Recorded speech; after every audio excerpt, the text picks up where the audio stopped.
Olá, professores, como é que vocês estão? Então vamos para a próxima aula, para a primeira aula do bloco dos ataques contra a Igreja de Cristo, é a banalização da graça, tá? Hoje nós vamos trabalhar sobre a sutileza da banalização da graça. É uma falsa doutrina, né, que tem se espalhado por aí, que nós chamamos de hipergraça, de livre graça, de graça barata. Isso sempre aconteceu desde os contextos bíblicos, né? A gente pode ver lá em Judas falando, não torne a graça como a desculpa para a sua imoralidade ou a sua libertinagem, né, uma licença para você pecar. A graça ela não é uma licença para você pecar. A graça não é a justificação do pecado. Ela é a justificação do pecador, não do pecado. Então, isso é uma coisa muito antiga que tem se espalhado por aí, novamente, justamente entre os jovens. Volta sempre, né, essas falsas doutrinas. Nós vamos confrontar, nós vamos batalhar contra e nos defender contra essa falsa doutrina, beleza? Então, a lição ela é dividida em 3 tópicos. O primeiro tópico é compreendendo a graça. Segundo tópico, a graça no contexto bíblico. Terceiro tópico, que era para ser o terceiro, eu botei quarto, mas é o terceiro, né? A graça no contexto contemporâneo, tá? Então, são 3 tópicos. No primeiro tópico, nós vamos introduzir o contexto de graça, né? E o que é graça? Graça é o favor imerecido de Deus, tá?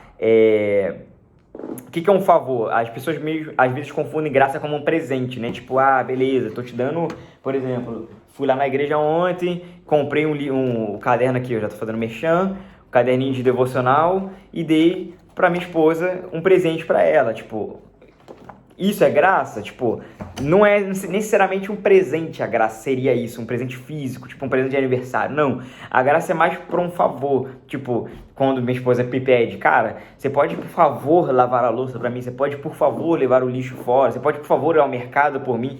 É mais uma coisa que você faz pra uma pessoa do que um presente que você dá.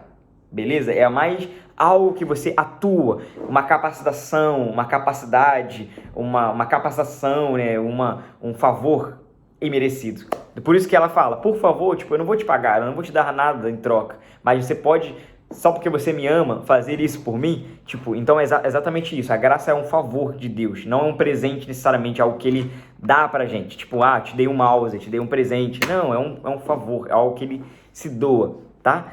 Então, ela é divina porque ela vem e procede de Deus, e ela é imerecida por quê? Porque o homem não merece, o homem, ele caiu no seu pecado. Tipo, o homem, ele, como diz lá em Romanos 3, né, 10, não há nenhum justo sequer, todos se corromperam, e é uma doutrina que é muito fato, né, é a doutrina da queda do homem, que é o próximo tema, né, o segundo tópico, a graça no contexto bíblico. Qual é a necessidade da graça? Porque, tipo, se eu falei pra você que a graça ela é um favor imerecido, tipo, é uma capacitação, então, quando a minha esposa me pede lava a louça, é porque houve um problema, a louça encheu e eu preciso lavar, eu preciso fazer isso. Mas quando Deus faz um favor para nós, o que aconteceu de errado? O que aconteceu de errado foi o pecado, né? Então a gente vai entender a necessidade da graça. Qual é a necessidade do favor? Qual é a necessidade do favor de Deus para nós? É a graça de Deus, é o pecado, é a queda do homem. Uma doutrina que é fato, é o pecado do homem. É cientificamente comprovado que nós estamos distantes de Deus, que Deus não está feliz com muitos de nós, né? Que Deus realmente está julgando o mundo pelos seus pecados, né? Estamos abandonados aqui porque pecamos, praticamente abandonamos a Deus, né? Por causa dos nossos pecados. Então, como diz Romanos 3,10, todos pecaram, né? Romanos 3,23, né? Todos os pecados constituídos estão da glória de Deus. E Romanos 3,10 fala que não há justo sequer, não há ninguém que entenda, não há ninguém que busque a Deus. Os nossos pecados, depois que nós pecamos ali no Éden, a nossa natureza pecaminosa está inclinada para fazer o mal. Nós não temos capacidade de buscar a Deus. Lembra? Capacidade de amar a Deus. Nós não temos capacidade de cumprir a lei de Deus. Você sabe que você não consegue cumprir os 10 mandamentos. Desde que você nasceu até hoje. Quantas vezes você tentou, mas você não consegue cumprir os 10 mandamentos? Por quê? Porque a sua natureza está corrompida e inclinada para o mal. Beleza? Então, isso é o pecado. Isso desfez, desconfigurou. Lembra da aula passada? Que a gente trabalhou sobre os 5 tópicos lá sobre o propósito eterno de Deus sobre a nossa vida, que é agradar a Deus, ser semelhante a Jesus, ser família de Deus, servir, né, e fazer uma missão. Isso foi para que Deus nos criou, mas isso foi abandonado por causa do pecado. Nós fomos desconfigurados. Então, antes tínhamos a imagem e semelhança de Deus, agora temos uma imagem e semelhança borrada de Deus. Nós não temos mais a imagem e a semelhança de Deus, o caráter de Deus não está mais em nós. Nós não conseguimos mais agradar e servir a Deus por livre e espontânea vontade, porque o nosso arbítrio, né, a nossa vontade está presa e escravizada ao pecado. Por isso que há uma necessidade de graça, imerecida, porque nós não merecemos, porque somos criminosos, somos pecadores, né? Quebramos a lei de Deus, e também porque nós não conseguimos fazer. Nós não conseguimos nos salvar por nós mesmos. Por isso Deus veio em carne, ele se encarnou e nos salvou em graça. Beleza? Então essa é a necessidade da graça. E a extensão da graça é para todos. Por quê? Porque se todos pecaram, todos estão destituídos, todos estão imundos no seu pecado, então Deus, ele amou a todos, ele tem graça para derramar sobre aqueles que creem, aqueles que desejam arrepender-se dos seus pecados e amar ao Senhor. Então, a graça ela é universal, porque ela é para todos, porém, ela não é universalista, por quê? Porque nem todos, a salvação ela só está para aqueles que creem de fato e amam a Jesus e abandonam seus pecados. Então, a graça ela vai se tornar efetiva e eficaz no coração de cada um deles, tá? A graça ela só é eficaz para aqueles que creem no seu nome, beleza? Então, é um ponto para vocês frisarem isso aí, que é uma outra distorção da doutrina da graça. Deus deu graça, mas a graça ela só é eficaz quando você crê e você se arrepende dos seus pecados. Quando o Espírito toca em você e você é regenerado, então a graça de Deus ela é eficaz em você, tá? Então, temos ali um auxílio da vida cristã, que a gente vai sempre colocar um auxílio, né? Tipo, um texto que não é da lição em si, mas é retirado de algum fragmento de um livro, de um estudo, para melhorar, né, o seu entendimento ali, que aí a gente vai trabalhar sobre a ira de Deus e tal. Então, Deus tem todo o direito de estar irado. Então, vocês leem isso aí e trabalhem com isso na lição, tá? E o terceiro e último tópico, que é o tópico mais importante, que eu quero que vocês prestem muita atenção, que é o tópico que eu vou demorar mais tempo aqui para explicar para vocês, para que vocês possam estar bem saturados, bem empapados dessa lição, né, dessa doutrina certa, para poderem defender a fé cristã amanhã, beleza? Então vamos lá. A graça no contexto contemporâneo, né? Então a graça no contexto de hoje, como a gente vê hoje essas doutrinas, né? Então é uma falsa doutrina, é uma só que a gente vai trabalhar, que é a graça barata, né? Nós conhecemos como hipergraça, como livre-graça e a graça barata. Vamos lá, tem um texto de Bonhoeffer, né, de um teólogo alemão, que deu o nome de graça barata, ele que titulou esse nome, né, ele é um teólogo muito, muito importante, Dietrich Bonhoeffer. Pesquisem sobre ele, sublinhem o nome dele lá, bota no Google, ele escreveu um livro sobre discipulado, sobre vários livros legais, ele viveu no contexto da Segunda Guerra Mundial, Hitler, ele era alemão, né, então ele foi contra o sistema nazista da época, ele tem uma história perfeita, uma biografia top, então pesquise sobre ele. E ele diz assim: a graça barata é a pregação do perdão sem arrependimento, né? É o batismo sem a disciplina de uma congregação, é a ceia do Senhor sem confissão dos pecados, é a absolvição sem confissão pessoal. A graça barata é a graça sem discipulado, a graça sem cruz, a graça sem Jesus vivo e encarnado, tá? Esse é um contexto muito interessante. Então vamos começar a trabalhar na lição. Eu vou ler com vocês e vamos explicando tópico por tópico ali para a gente poder entender. Então, a graça barata, hipergraça ou livre graça são falsas doutrinas que esvaziam o real significado de graça e a confundem com a misericórdia de Deus.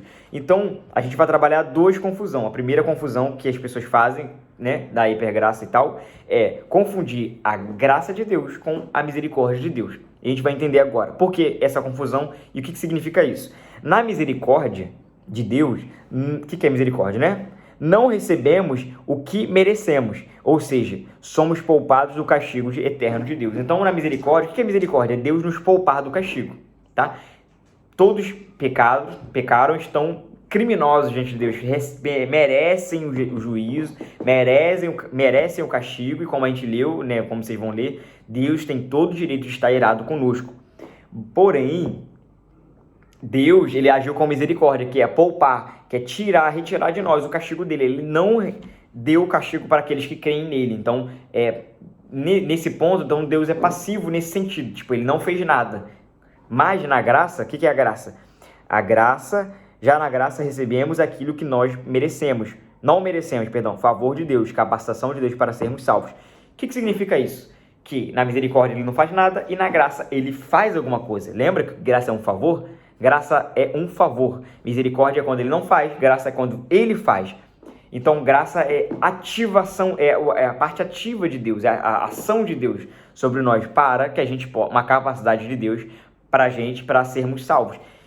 E o que é salvação, né? E a salvação inclui a transformação radical de nossa natureza pecaminosa, que a gente havia visto. Lembra que os efeitos da queda é ter uma natureza inclinada para o pecado, descumprir aqueles 5 tópicos da lição passada, agradar a Deus, ser semelhante a Jesus, servir, tá? Então, a salvação inclui a transformação radical da nossa natureza pecaminosa em uma nova natureza regenerada para viver em santidade e pureza. Então, a salvação, ela não é um passe livre para ir para o céu.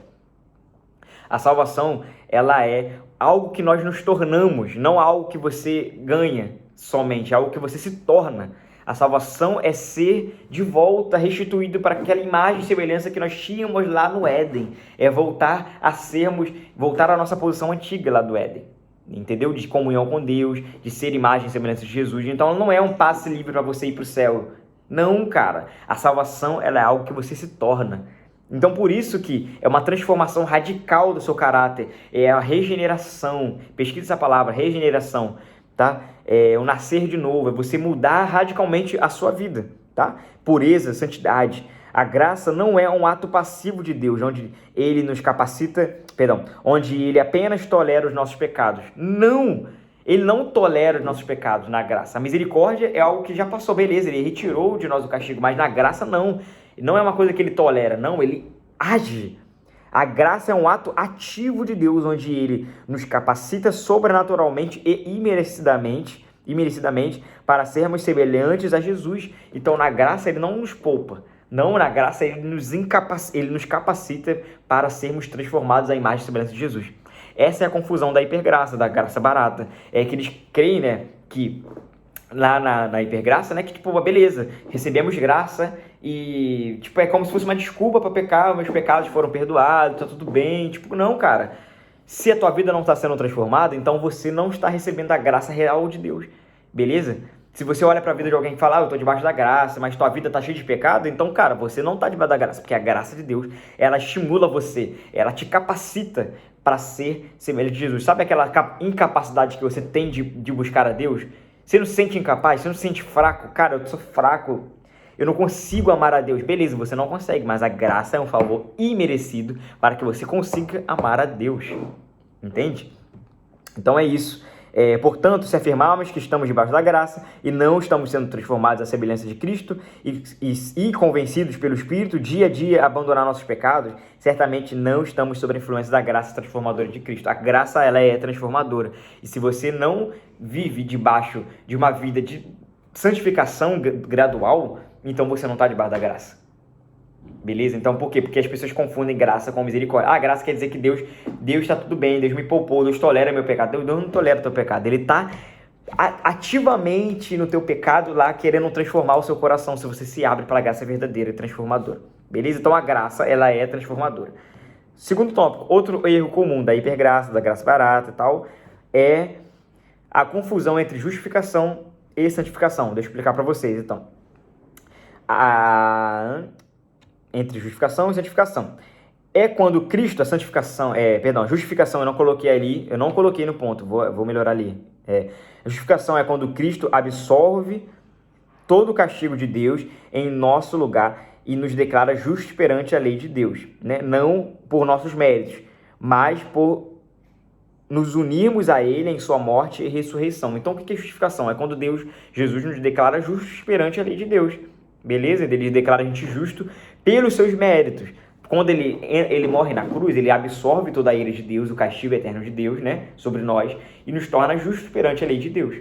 Então, quando nós nos unimos a Ele, quando o Pai olha para a gente, Ele olha Jesus na nossa frente, Ele não olha as nossas ações.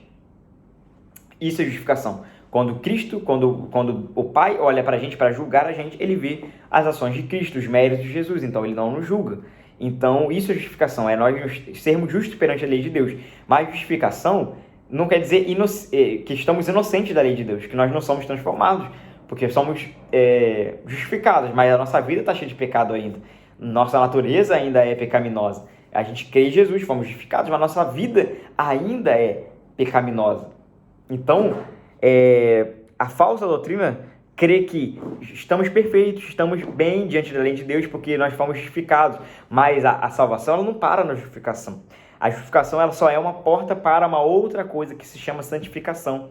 Porque sem justificação você não conseguiria se relacionar legalmente com Deus. Lembra? Porque Deus está irado com você. E a justificação ela tira a ira de Deus, ela afasta a ira de Deus para que você tenha liberdade para acessar o coração de Deus sem morrer. E por meio desse relacionamento você ser transformado, que isso se chama santificação. Mas não quer dizer que Deus tolera o teu pecado. Não quer dizer que Deus olha para você e ele não é esquizofrênico. Tipo, esquizofrênico, né? Tipo, ele olha para você, tipo, você tá cheio de pecado, mas ele fala, não, você não tá com pecado não, você não tá com pecado não. Não, Deus não é doido, cara. Deus não é maluco. Deus sabe que nós somos pecadores. Deus sabe que nós estamos em pecado. E é por isso que ele nos transforma por meio da santificação. Então, a santificação ela é um sopro no nosso estômago dizendo, você ainda não está pronto, ainda existe uma boa obra que está sendo feita em você. E a graça barata, e a hipergraça principalmente, ela diz que não, você está perfeito, você já é como Jesus, você já é considerado como Jesus, então você está perfeito, você não precisa se preocupar com nada. E não é verdade, nós precisamos se preocupar sim, porque a obra ainda não acabou no nosso coração. Deus ainda não acabou a sua obra em nós. Então nós precisamos ainda do processo de santificação. Então nós não estamos acabados ainda. A justificação ela é somente uma participação legal, uma ficha legal para que a gente possa ser santificado. Beleza? Então a hipergraça ela nos rouba a única coisa que nos faz mudar, que é o arrependimento, né? E diz pra gente que nós não precisamos mais nos arrepender dos nossos pecados, porque tipo, é somente você mudar a sua mentalidade. Não! Arrependimento significa abandonar o seu pecado, abandonar radicalmente aquilo que afasta você de Deus. E isso é um fruto da sua salvação. E isso é algo que você faz para obter o perdão do pecado. Não existe perdão de pecado sem abandono não existe perdão de pecado sem arrependimento, tá? Então, nós não somos perfeitos, o arrependimento ainda é a chave para a transformação e para a eficácia da graça de Deus no nosso coração, beleza? E é isso, vamos confrontar a hipergraça, temos a conclusão, temos uns tempos para trabalhar, é uma aula um pouco extensa nesse sentido, e espero que Deus possa dar graça para vocês, capacidade de Deus, para que vocês possam executar bem essa aula, cheios do Espírito Santo de Deus, que ninguém possa resistir vocês, assim como Estevão falava como um anjo de Deus e ninguém conseguia resistir ele, tá? Então Deus abençoe vocês, em nome de Jesus, tenham uma boa aula.